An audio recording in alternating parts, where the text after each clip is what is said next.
friends, to the show that never ends. I'm dating myself a little bit, but if you know the reference, let me know if you know it. So welcome. I'm going to try to just keep doing this on Wednesdays. Seems to be a good time for me to do a camera Q&A live thing. My kids go to a church function, so I'm here. I have the house quiet to myself for a couple hours, and boy, there has been a lot that has dropped over the past week. So my buddy Josh was saying just recently, you know, we've been talking about all these cameras, kind of the same dozen or so cameras for a few years, a couple years anyway, and then all of a sudden over this past week, they're popping up like crazy all over the place. Ones that are interesting anyway. You know, there are always ones that aren't interesting coming forward. So let me start by going over what I'm shooting on today. Everybody's always curious about that. So I have the red Komodo-X as the A-cam there, and the 50mm Canon RF 1.2 on that. I have the Schoeps right there. It's the CMC141. It's the CMC1, the little tiny CMC1 capsule with the MK41 supercardioid, CMC1 amplifier with the MK41 supercardioid capsule. I'm back to the Rode board. I'm back to the Rodecaster Pro 2. I had been using the DBX channel strip, a very popular one amongst YouTubers. The DBX 286S, because it's very affordable. It's only a couple $100, and it has a compressor, a de-esser, a gate, all kinds of stuff on board. But you know, the Procaster, I was having trouble with it sending analog line level out to anything else that I was doing. I'm still kind of doing a workaround here. I may or may not review that unit in the future, but it seems like that's been done a bazillion times out there. Suffice to say, though, the Rode boards, and so the Rode Procaster 2, and I don't know about the other ones because I don't have any of the other ones, nor have I. It's really good as a complete front end to a computer. And so if you're taking your audio from your Rode Procaster 2 and then tethering it completely, you know, digitally to your computer via USB-C and using it as a sound card, it works really good like that. Once you start trying to put the signal analog out to, say, like a camera and getting the audio in camera, it falters. It's not really great at that. But I have it right now today going into the Komodo-X breakout XLR box.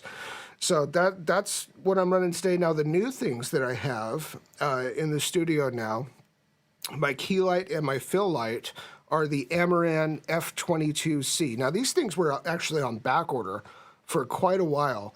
And so they're 2x2 RGB panels. I am going to make a review of these because there are things I really like and things I really don't about these units. And so the most attractive thing on them is the price. They're $800. So, I mean, that might seem like a lot if you're used to small, like COB lights. But to put it in perspective, the nearest thing that I have to that is I have an Aputure Nova 300, and that's like twice the price. So these are not Novas, and that's that's apparent even from the jump. But they're really light and they're cheap. So, you know, so there's that. Isaac, what's up? What's up, Isaac? Where are you? I want to say you're Australian. I might be having you confused with somebody else though, Isaac. Where are you from? Either Australian or Canadian, you know. I mean, they're right next to each other anyway. So, you know, let's see. And just got the Mavic 3 Pro. I was using the Mini 3 Pro. You know, it's funny. New Hampshire, you're from. So I am probably going to be in the market for a drone pretty soon too. So I'm using the Air 2S, and I've been using the Air 2S. I have a pair of them that I've been using for the past few years, it seems. I mean, it seems like I've been using them for however long they've been out. I think I got the first one pretty soon after they had come out, and I got another one after that. And they're starting to get a bit janky. They're starting to get a bit, they still fly good, and, you know, and I use the heck out of these things. You know, I'm shooting real estate with them every day, and so each one of these has hundreds of hours on it. They still fly good, but I'm starting to have transmission problems, and I can't at this point discern whether it's the drone that's having a transmission problem to the smart controller or the smart controller that is. But I've kind of been through this before, maybe about a year ago, and I ended up resetting everything and then updating firmware and stuff, and it was fine. But I think my time with the Air 2S is probably coming to a close. I don't know yet whether to go with the Air 3 or the Mavic 3. I think I'm leaning toward the Mavic 3, though. You know, for everything that I've seen, it looks like it has the best camera out there, even over the newer Air 3. Air 3 looks awesome. It does. It looks awesome. It's just a lot of these, you know, they have a lot of features that I just don't think I'd use. So I understand that people do, like, you know, hey, it'll track a boat in motion and stuff. Like, I won't use that, you know. And so my thing is really just, I shoot during the daytime 95% of the time, and what will give me the best image during the daytime. And I think the Mavic 3 family, 3 Pro, 3, whatever the nomenclature is, Classic or whatever, although I think the Classic is it the same camera as the Mavic 2? I'd have to look at it, but I think I'm going to be on the market pretty soon. So, and I definitely want a smart controller. So the smart controller that comes with the like the one that I have, the 2S, and it's just a godsend compared to having to dongle your phone to the thing. You know, so I'm so over that. Let me. I want to talk about a few cameras that have come up. And thank you for the rest of you joining me. I see a few more coming in. Now, since we were last together, let me get your comment off of here, Isaac. This has come up. The Blackmagic 6K, what's the nomenclature? 6K not pocket. Yeah, I swear these things, you know, the way they name them. And this looks really interesting. I thought I had the, bear with me here, let me see. Video cameras, Blackmagic design. Let me do this. I had the new one pulled up, and I don't know why it didn't pull up. Let me go for newest. There it is. So $2,500, and it is full frame. So, okay, so shooting real estate like I do. Now, I have had the OG Pocket 6K before. And there are things that I liked and things that... But the thing that Blackmagic is doing, I think, that frustrates me and a lot of people is they continue to make these things plastic footballs. And they're just awkward to be able to work with like that. And I know the big thing, you know, and all the chatter is, oh, they need to be making these pocket cameras like a cube, you know, and everybody wants a Komodo-like form factor. And, you know, I've had several cameras that form factor too.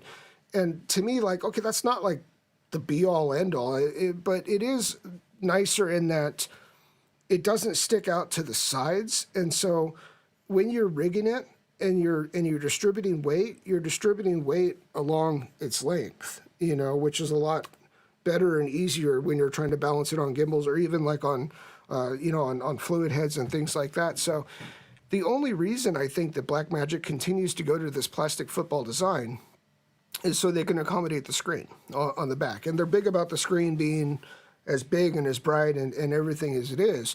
But the thing is, okay, you're going to have to rig this camera anyway. And so if you're going to be rigging this camera anyway, at the very least, you're going to have to rig it for power. And it does not autofocus. And so most likely, I shouldn't say most likely, but often people who use it are also going to have to rig it to focus. So they're going to have a focus motor on it. They're going to have power. They're going to have to power that focus motor.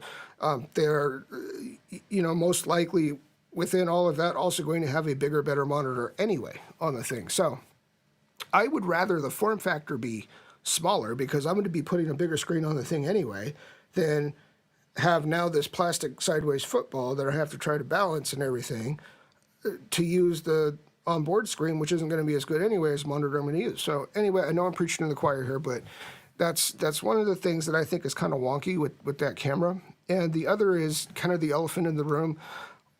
Why does it have an L mount? So, I mean, I don't know anybody who uses L mount cameras. I'm sure they're out there, but it's like, okay, you can adapt it to EF.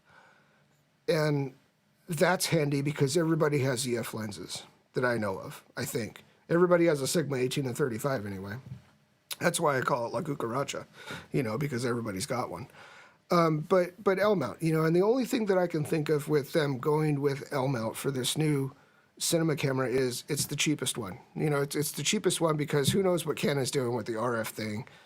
Who knows if Sony would even, allow them to put in E-mounts. But like I think Zcam is E-mounts, I think. But L mount, so why not the Sony E-mount? Because there are a lot of people with Sony glass out there, and there's a whole lot of Sony E-mount glass. So I don't know. It's kind of strange that they went to go with L mount, but it's full frame, 36 frames per second open gate. I think it does 6K at a 2.4 to 1, and so kind of like an anamorphic type of ratio, and you've got the letterbox top and bottom bars. I think it'll do that to 60. So that's pretty attractive, I got to admit, for shooting real estate. So if I could have, and really the thing is, often with real estate, and especially with real estate video, the challenge is always, what lens are you going to use? It's not so much anymore which camera are you going to use, because there are so many cameras that do a good job of real estate video these days, but what lens are you going to use? Are you going to, at what perspective can you squeeze out the frame rates, and then to what level is the distortion corrected? So like a camera, for instance, like the Blackmagic camera we're discussing, it's not going to have the inboard distortion correction like the Canons and the Sonys of the world will when you're shooting those Canons and those Sonys with the 10-bit profiles on it, okay? So that doesn't translate to RAW, but if you're shooting the 10-bit profiles, let's see. I see you chattering over there, Isaac. Tracking video is a game changer. Oh, with the Mavics, I don't know. I'd have to try. I just stick to my R6 Mark II. Exactly. So if you stick to your R6 Mark II, okay, it's full frame already. It does 4K 60, and if you're shooting C-Log 3 10-bit, you're going to get the correction for say like the 1535 RF, which is the lens that I use when I shoot on the R5C. I'll shoot the 10-bit XF AVC 4K, which is oversampled from the 8K read, and all the distortion corrections and stuff like that, lens corrections are built in. So so that's what it becomes about. It becomes about lensing. And if I'm shooting, let's say, real estate on like the red Komodo-X, for example, the red Komodo-X has a larger than Super 35 sensor, so it's like a 1.33 times crop. I think 17 by 9 is, I'd have to look, but it's larger than than a traditional Super 35, which means you can put, say, like a 15 millimeter lens on it, and you get about a 19 millimeter lens or so perspective, which is awesome because you can go with the native RF type of lenses. It does not have the distortion correction because you're shooting R3D. Or you can do the speed booster, right? You can go the speed booster between the RF mount and the Canon EF mount, and then you have more lens options. So, yeah, but L mount's a strange one. I'm sure there are dummy adapters that I would like to see if there's a locking L to locking EF for the Blackmagic camera. So. But I don't know. Looks cool. $2,500. Certainly affordable. And so that's all that. R6 Mark II is 12-bit. If you're shooting RAW, I think it is, right? If you're sending it out to to a recorder. I think it's 12-bit then. So the other one that I wanted to talk about that I don't think we talked about last time is the Fuji. So the Fuji medium format. And I know this is what I tuned in. You're going to talk about Blackmagics and Fujis and not Sonys and Canons. I know that Sonys and Canons get all the traction, and we'll get there. But the Fuji medium format, the GFX 102. I hate how all these companies are doing this. You know, like if I was in charge of this, I'd name them like Mario, Julio, Jennifer, Steve. You know, it's like just I don't want like to try to figure out the alphabet soup nomenclature on these cameras all the time, right? But the Fuji GFX 102 came out, and it is the I don't know if they said it's the same 100 megapixel, 102 megapixel sensor that the OG Fuji GFX 100 and 100S I think both share, or if it's a new one. But the thing that's interesting about this is, for a medium format camera, and those of you who have never seen Fuji GF, I mean, it's like the lens mount's like that big. It's enormous, right? But for a medium format camera, they sure are pushing the video specs on this thing. But like if you take a look at Petapixel's podcast, video podcast, and they were out, Jordan and Chris, with this camera, and they were saying, okay, but they're like binning it, or they're not pushing the videos. It's not like an R5C, for instance, where you can do an 8K RAW full sensor read, but then all of like the 10-bit modes and all of the XFABC and all that is oversampled from that read to give you a crisper 6K, 4K, all the different other resolutions it has. 4K, I should say, only. Or no, is it Super 35? Anyway, but it's oversampled, right? And a lot of the Sony cameras are like that too. Now they are anyway. They didn't used to be, but like the A7 IV, it's an oversampled 4K, for instance, as long as you don't go to or exceed 60 frames. And the A7 R5, I believe, is like that too. But the Fuji, it's not only is it binning to get there, but it's cropping in a lot on that sensor. It's windowing in on the sensor too. So you can do full medium format at like, I think 30 frames or something like that. Like there's like one, there's one mode that you can get that medium format look, and it's something just, you know, it's something that I don't know if, you know, if you'd be all about it. So there's that. If you haven't seen my latest recorded video, go check out my latest recorded video. And I go over the Canon R1 rumors and why I think the Canon R1 is going to have 36 megapixel. I'll tell you. Here, I'll break it down.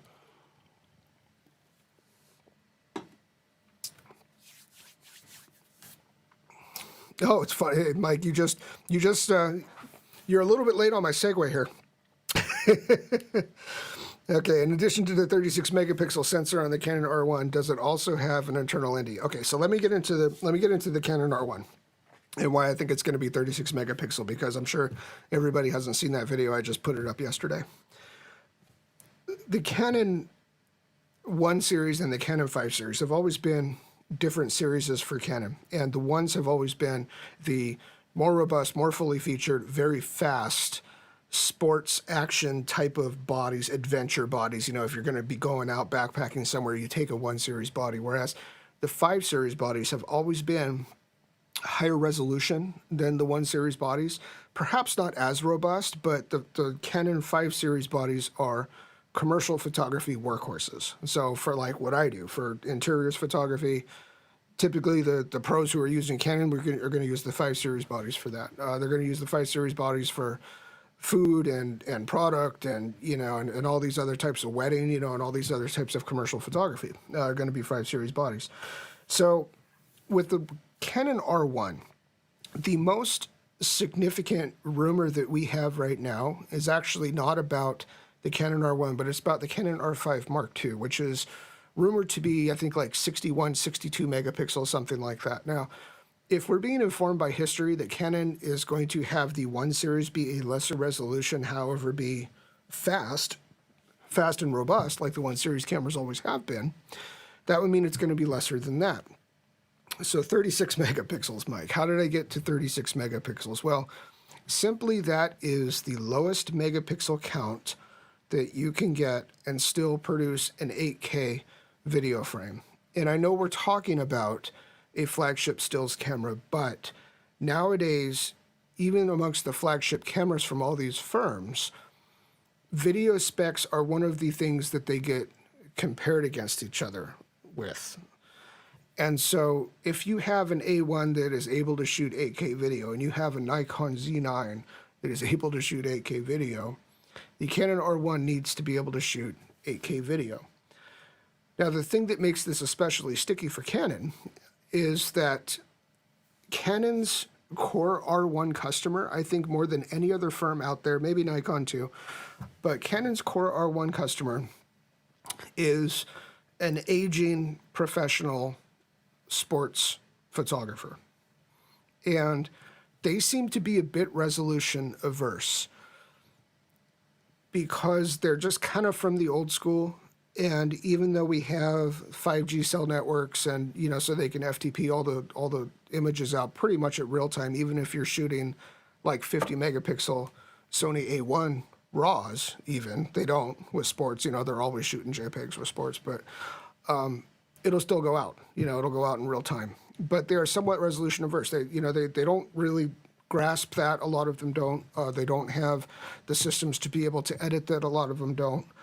They're very pragmatic about their upgrade process, and if something's working for them, then they're just going to keep on going for it, you know. And so they have tens of thousands of dollars in glass. These old guy sport shooters do, because, you know, each one of these long lenses costs 10 grand, you know, and they usually have a few of them that they take out with them to shoot whatever kind of event. So you got to wean them into high resolution too. And I'm not sure that Canon's sensor tech, which is a couple years behind Sony's sensor tech. Nikon doesn't count because they're buying sensors from Sony. But Canon's rolling their own. You know, they're one of the only companies out there that actually is making their own sensors. Sony pretty much has that market dominated, right? With a very few exceptions. Like Canon is making their own sensors. I think Red is making their own sensors. ARRI is making their own sensors. Pretty much everything else out there, I think, are Sony sensors. You know, even amongst Fuji's using Sony, Hasselblad's using Sony, Leica's using Sony, Nikon's using Sony, Blackmagic is using Sony, right? So all those are Sony sensors. So I don't think Canon sensor tech is up to the point where they can make an A1 type sensor. I could be wrong, because this is, after all, the company that gave us a DGO sensor, right, in the Canon C70. But I think this is going to be a 36 megapixel sensor in the R1. So that was kind of an $11 answer there, Mike, but thank you for your segue. So in addition to the 36 megapixel sensor on the Canon R1, does it also have an internal ND? Sony figured out how to do that on the Burano. They figured out how to make a short flange distance sensor that has IBIS and their internal electronic ND. And so that's always been like kind of the, well, I shouldn't say always, but for the past several years since IBIS has been a thing, that's always been kind of that trade-off, you know, is you can have sensor stabilization in the camera and all of the necessary build out inside to be able to get that to function. But then if you did do that, you don't have room for an ND type of system. I mean, and that really is just all about miniaturizing those processes, right? So, I mean, Sony did it with the Burano. They have an E mount, which is a short flange distance mirrorless mount. I believe is what the Burano comes with standard. And they have their very cool electronic ND that, I mean, that's the coolest ND that exists at this point, you know, is that Sony variable ND that'll kind of keep your exposure with ND and everything. That's super slick and handy. I wish all cameras had that. That's one of those things that I think all cameras will adopt that at some point because it's so cool. Like it works so well. It is such a useful tool, you know. But will Canon do it with the R1? I've seen those rumors too. I don't know. They haven't done. I think if they were to choose between one or the other, they'd make it IBIS, even though they're not very good at it. There are people who like the Canon IBIS over the Sony IBIS. I'm not one of them because I'm typically shooting really wide. So, you know, there's the wide angle wobble thing. And so, for instance, like I use R5Cs, and one of the reasons I use R5Cs is because if I'm shooting video, I don't want to have to deal with the Canon IBIS. I have used Canon IBIS cameras to shoot video wide angle, like I've used the R5 and I've used the R3, and it wasn't problematic.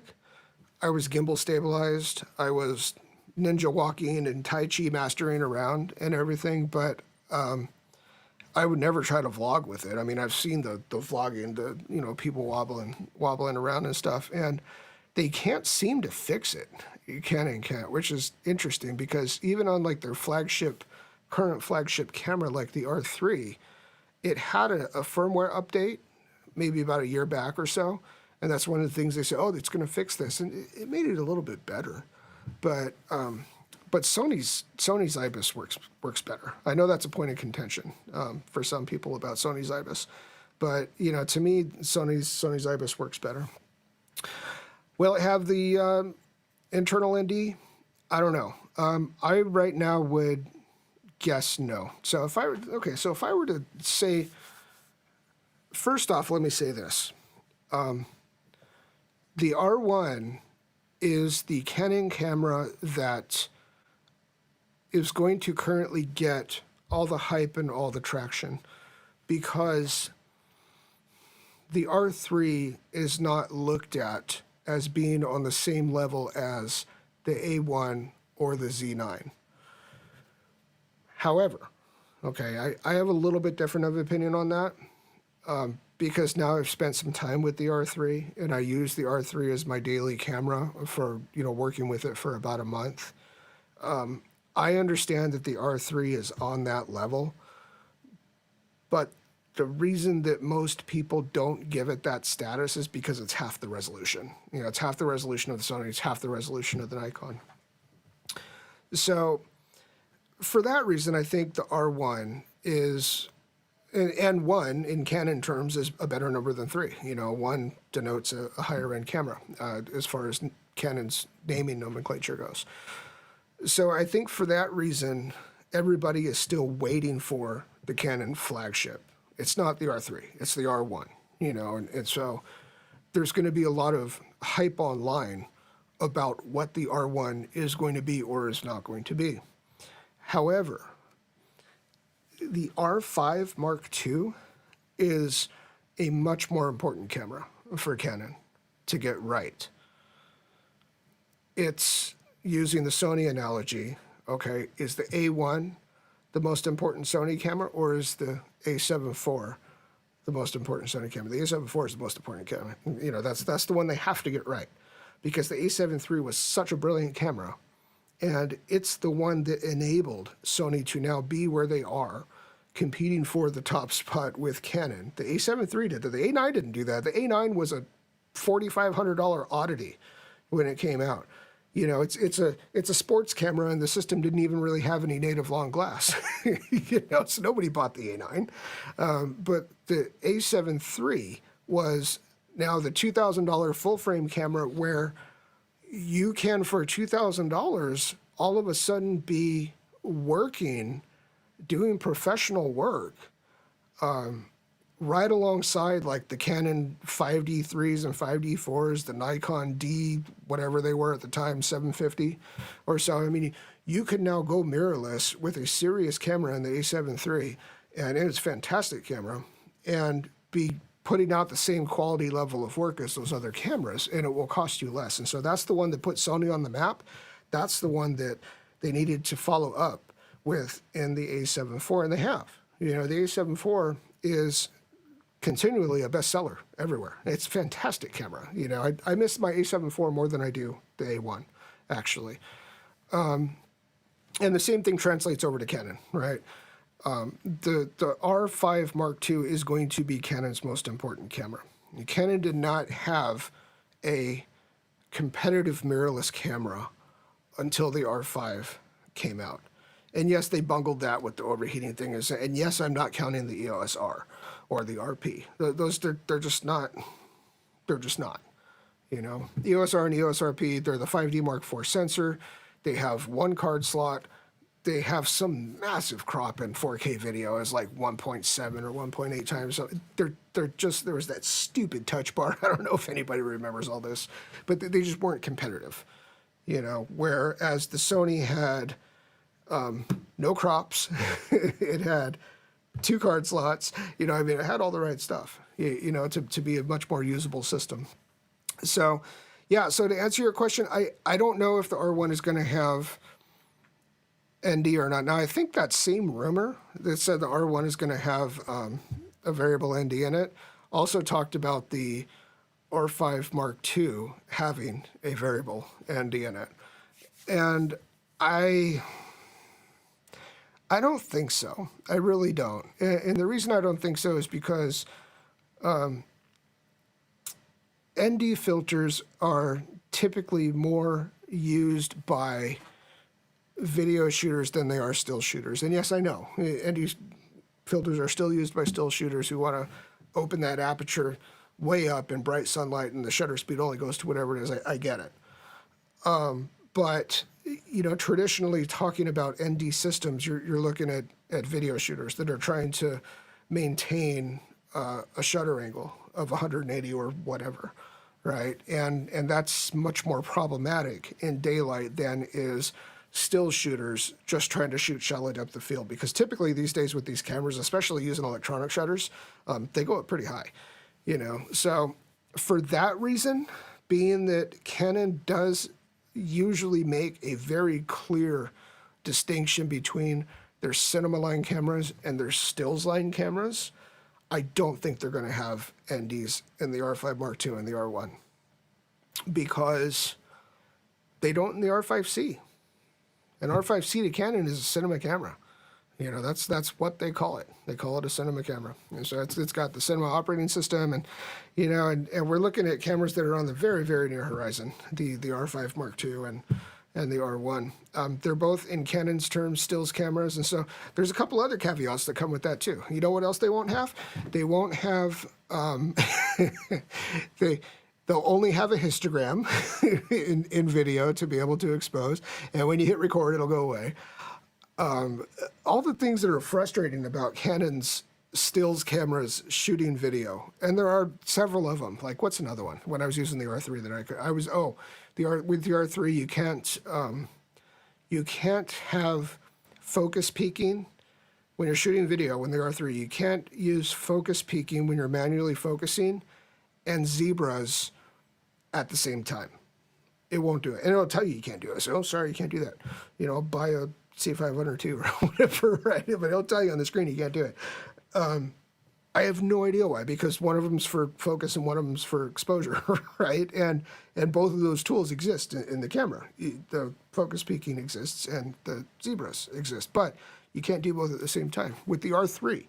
And so it's not a processing power thing, because the R3 is a monster. You know, so Canon's like that more than any other company is. They throttle their stills cameras from having cinema features, and not so much their cinema cameras from having stills features, but their cinema cameras are very purpose-built, you know, so you wouldn't be using them for stills anyway.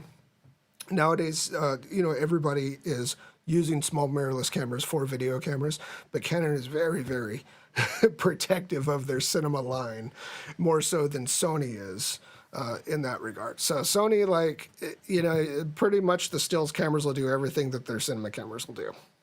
Pretty much, you know, so there are a couple things maybe like shutter angle, and like the FX6 and FX9, I think, have a face-only autofocus, which is really handy. The Canon cinema cameras do this too, that their stills cameras won't. But other than that, like, Sony intermixes with Sony shooting stills. You can shoot, you can have zebras in stills mode. And I do miss that from when I was shooting Sony. and I shot Sony for years. I miss being able to set zebras at whatever IRE value while shooting stills. And what's funny is when I bring this up to people who haven't shot a lot of stills with Sony cameras, they think it's weird. They're like, why would you want zebras in stills mode? Well, it's because it shows you what's blown out, man. You know, it's the same. Like, I mean, but Canon looks at that as a video tool. I just look at it as a useful exposure tool. You know, so if I'm shooting stills and something's blowing out, it's still helpful to have a zebra on that. You know, as opposed to just trying to gauge with some histograms. Oh, my line's almost there. Okay, now what is almost there on your line? You know, it's nice to be able to look at your frame and see where it is your problem is. You know, so yeah. All right. Well, I'm probably gonna call this short.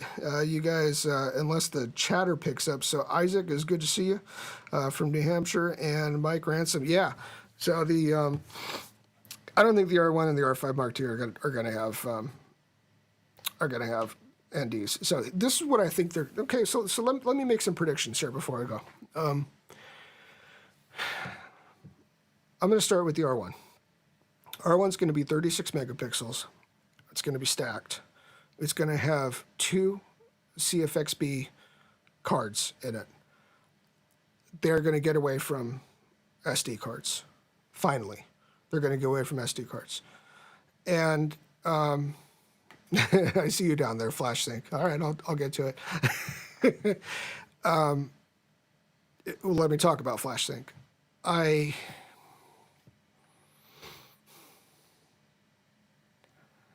If that 36 megapixel sensor is stacked and they decide to actually put a shutter in it, because that's the other thing here is, how much is the Nikon system of design going to be catching on?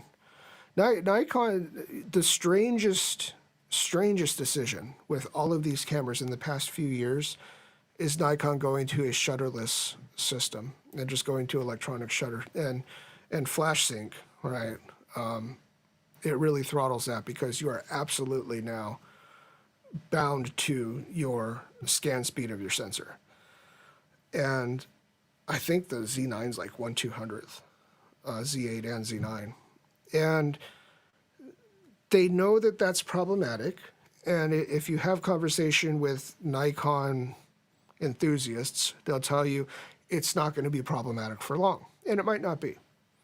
You know, they're going to get the scan speed up enough to be able to increase that Flash Sync speed. I think if Canon has a shutter and does not go the Nikon Z9 route, gosh, I don't know. The A1 is so fast, you know, and that's really the thing. You know, the A1 is so fast. They're going to have to match the A1. They're going to have to match the A1 with the R1, if for no other reason, because the A1 does it. I think that particular spec, the Flash Sync spec, will probably be more important for the R5 Mark II than the R1, just because I think the R5 Mark II is going to find itself in the hands of more photographers who are using lights, and I think the R1 is going to be, it's going to be on sidelines shooting sports, and it's going to be out, you know, in the wild shooting wildlife and stuff like that. But they're not, I mean, and 1DX cameras too, they're not really studio cameras. You know, you don't see 1DX cameras, 1D series cameras in studios like you do 5 series cameras, right? And so the studio shooters and like myself, you know, shooting interiors, product photographers, things like that, you know, portraiture, you know, those are the ones that are using lights inside. So I think the Flash Sync thing is going to be more of an R5 Mark II problem than an R1 problem. The R1 may or may not do it. They may just go to an electronic shutter like Nikon has, and the Flash Sync is going to remain at like 1/250th or whatever. It's not going to get all the way up to like 1/400th like the A1 has. But I don't think that is going to hurt the R1 because of who the R1 is for. All right, so it'll be a 36 megapixel sensor. Don't know what the Flash Sync's going to be, but I don't think it's going to be in A1 territory.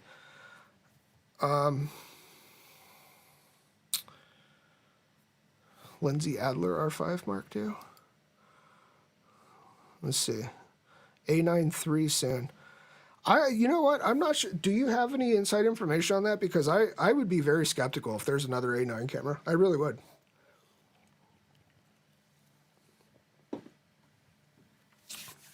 I don't see where it fits in a lineup. Now, you know, because the A1 is pretty much everything that an A9 Mark III camera would be, you know. Having said that, there are a lot of things that I don't see happening in Sony's lineup that they do anyway, right? Like the new, you know, the new rangefinder like cameras they have. It's like the A7C2 and the A7CR, you know, and it's like, who are these for, right? Like, why would I not have an A7R5 or an A7 IV?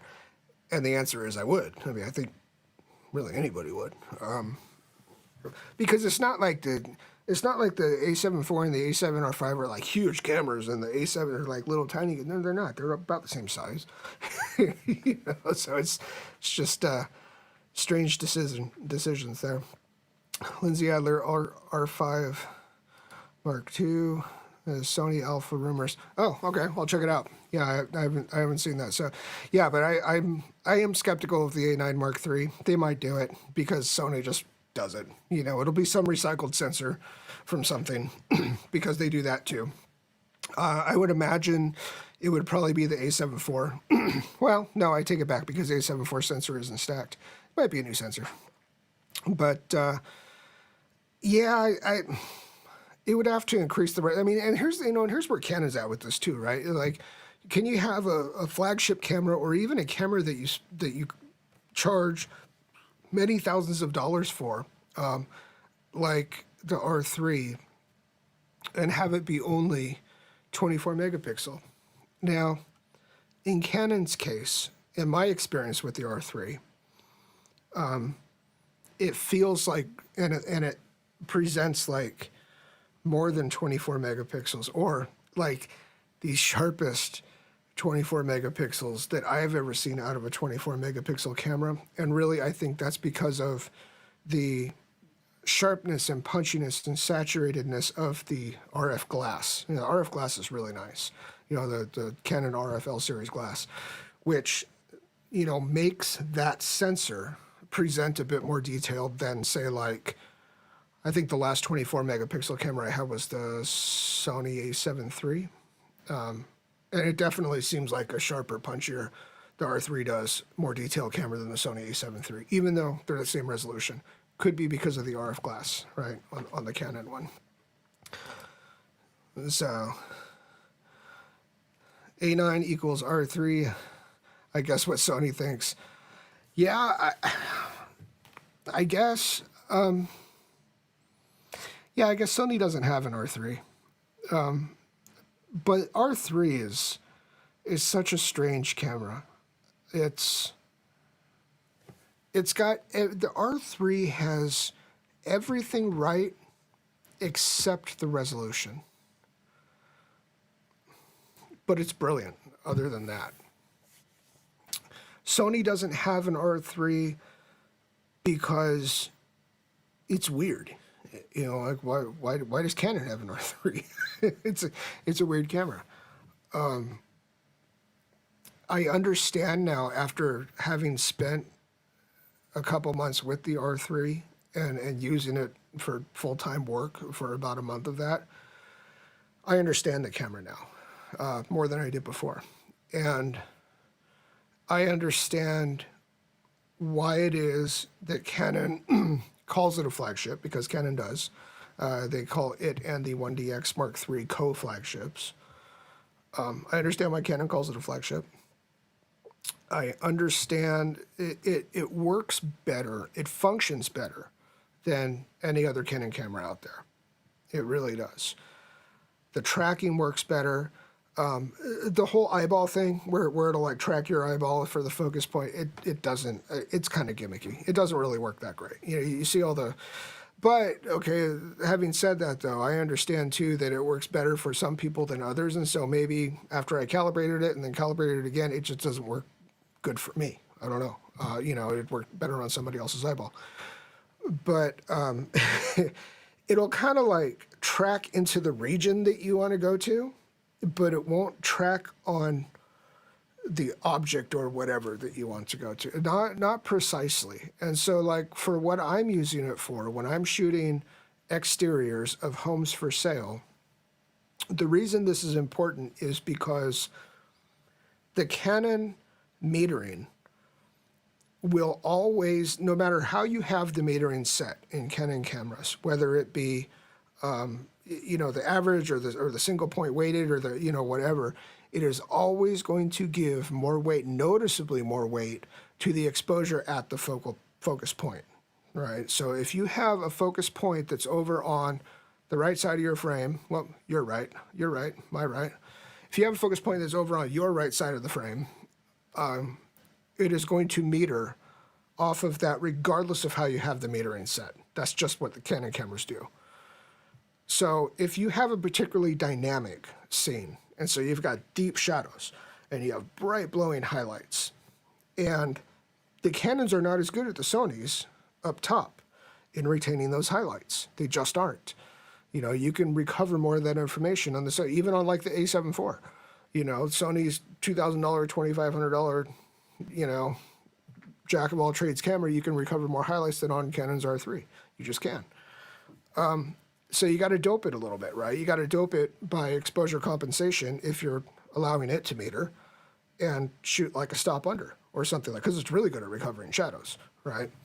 But what my point is with this is, with the eyeball tracking thing, if you have a very dynamic scene and you've got periods of, and you've got like patches of really bright and patches of really dim, you want that focus point to hit the bright. Because if it hits the dim, it's going to meter on that, regardless of how you have the rest of your metering set up. And if you don't have it doped to expose by exposure compensation under enough, you're going to blow your sky. You're going to blow your sky, you're going to blow your highlights. And so the eyeball tracking thing, not being really granular in what it goes to, is going to mess with you there. I tried to use it and I was like, you know what, it's screwing up my exposure. Because I'm trying to balance, like I'm trying to pull out a lot of dynamic range in these images that I'm taking. And so if you're trying to do that and work quickly too, you need to find a system. You know, you need to find a system to be able to meter it and to be able to dope the exposure however you need to, and then that be consistent with every shot. But I wasn't consistently able to hit the point that I'm looking at with my eye with that system to do that. So that's a gimmick. But the thing that the Canon R3 really gets, the thing that's really nice with the R3 is it has like not a joystick. It has a joystick too, like a joystick, D-pad joystick. But then right next to it, it has one that's touch sensitive. And so all you have to do is just kind of slide your thumb over it like that, and the focus point goes fast, kind of like a mouse, right? And the focus point goes fast. And that is really, really nice. You know, that's the thing that I hope makes it into other cameras. And it's funny, I mean, these kind of things, like, you don't really see a lot of traction, like on the YouTube and stuff, with people, you know, with saying like, oh, and this thing, you know, everybody talks about the eyeball thing, you know, but it's like, no, that, you know, that thumb slidey one, like that one really works nicely. So I don't know how I got off on that. Canon viewfinder better than the Sony viewfinder? No, not at all. So Sony makes the best EVFs that I've seen. So the A1 is the 9.6 million dot, and it's I think it might be like a 240. It's either 120 or 240 hertz refresh rate, but that's the difference between, like, say, the A1 viewfinder and the A7R5 viewfinder and the A7S3 viewfinder. They're all the same resolution, but the A7R5 and the A7S3 have a lower refresh rate than the A1. So, but all three of those EVFs are absolutely beautiful. The Canons just aren't as good. They just aren't. You know, I think they're like $5 million, but even just how they, resolution aside, you know, because resolution's only like part of the story with EVFs and screens and all that, you know, it's just how it looks through there. the Sonys are way better. And I don't have enough experience with other systems out there to be able to tell you how that stacks up to the Nikon, the Fuji, and whatever else. But no, so Sony's got the Sony cameras make so much sense in so many ways. I was ready for a change. I do enjoy Canon when they are photographing people, and especially in video. I think Canon does skin tones better. I know that's a whole can, that you can open up, but it does matter. And Canon and cameras are different. It's like the red that's pointing at me now looks different than, if it were a Blackmagic or an RE or a Sony or whatever. They just look different. Cameras do. And I really liked the RF glass. And what I like about the RF glass is that so many of them are stabilized. Most RF lenses out there, like most, are optically stabilized within the lens. And I really like that, especially since I also use, I use cameras like the Canon R5C, which has a pinned sensor. I use the Red Komodo-X, which has a pinned sensor, right? So if all I had was a bunch of Sony glass, which is not stabilized, that'd be a little bit more difficult to use, for the way that I'm using these cameras. So anyway, guys, gals, I've seen my analytics. It's guys. It's nice hanging out with y'all. So leave me some questions down below if you have any questions about everything. These are very informal. Go check out my latest video about why the Canon R1 is good. Okay, I'm going to do this really quick, Mike. I'm going to quick fire the R1 versus the R5C. The R1 is going to be 36 megapixel. It is going to have an EVF that is comparable to Sony's, the 9 point whatever million dot. I don't see a reason to go higher resolution than that because when you look at those, they're just beautiful. I don't think the flash sync is going to get to A1 territory. I do think the frame rates will. I think it will be able to burst those 36 megapixel pretty much in perpetuity, especially since I think it's going to have 2 CFX B cards on board, which that tech is moving now too. And so, these things are getting faster and faster too. And so it's no longer, that's no longer going to be a bottleneck. And speaking of no longer being a bottleneck, I do believe the R1 is going to have onboard storage. It's going to have a hard drive and SSD inside of it, which is going to further enable all those frame rates to happen. So the R5 Mark II, I think is still going to be asymmetrical media. It's going to be 1 CFXB, and it's going to be 1 UHS-2 SD card. And the reason I think that's going to be is because they're going to build it to a price point, and they're going to really focus on getting ahead of Sony on the sensor resolution. The biggest flaw right now with the R5, and there aren't many, the R5 is a brilliant camera. Biggest flaw right now with the R5 is the app. Is the tethering app is just abysmal. And that same Canon tethering app, you can use it to good effect with the R5. You can use it to good effect with the R3. You cannot use it to good effect with the R5C because of the Cinema operating system does not allow you to use that, that iOS app. So that's going to be important for the R5 Mark II, is they're going to have a new app for it. The resolution is going to be over the Sony R-body resolution. I think they're still going to have, they're going to be Canon, man. They're still going to have that stupid record limit. They're still going to have the micro HDMI. They're going to do those things just so you have to go buy a cinema camera. But they need to address the flash sync. So the R5 Mark II has to have a faster shutter in it. It's going to have a mechanical shutter. I'm not sure the R1 will. But we'll see. Anyway, thanks guys for hanging out.